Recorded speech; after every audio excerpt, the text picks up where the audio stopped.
అలా చప్పుడు చేశాడు, అక్కడ పడేశాడు దాన్ని. భీముడు వచ్చాడు అక్కడికి. ఎక్కడో ఒక తోక కనపడుతోంది అడ్డంగా. దూరంగా చూస్తే ఓ ముసలి కోతి అక్కడ ఉన్నాడు.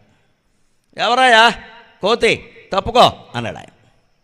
అక్కడికి ఈయన చాలా వినయంగా, నేను తప్పుకోలేను నాయన, ముసలివాణ్ణి, అంటే చంపేస్తాను తప్పుకోపోతే అన్నాడు. వెంటనే అన్నాడు, వయం ధర్మం నజానీమక. జాగ్రత్తగా వినాలి, జంతువుల పట్ల ఎలా ఉండాలో చెబుతుంది వ్యాసభారతంలో ఈ శ్లోకం. ఈ ఘట్టం వ్యాసభారతంలో. వయం ధర్మం నజానీమక, తప్పుకో లేకపోతే చంపేస్తాను. ఎవరు అనుకుంటున్నావు? కుంతీదేవి కొడుకుని, మాటిమాటికి ఏదో ఆధార్ కార్డు ఒకటి ఇక్కడ, ధర్మరాజు తమ్ముడిని. ఇవన్నీ ఎవరు అడిగారో తెలియదు. ఇదే ధీరోద్ధత అంటే, అహం అంటే. భీముడు చాలా మంచివాడు, అన్ని మంచి పనులే చేశాడు, కానీ అహంకారం ఉంది.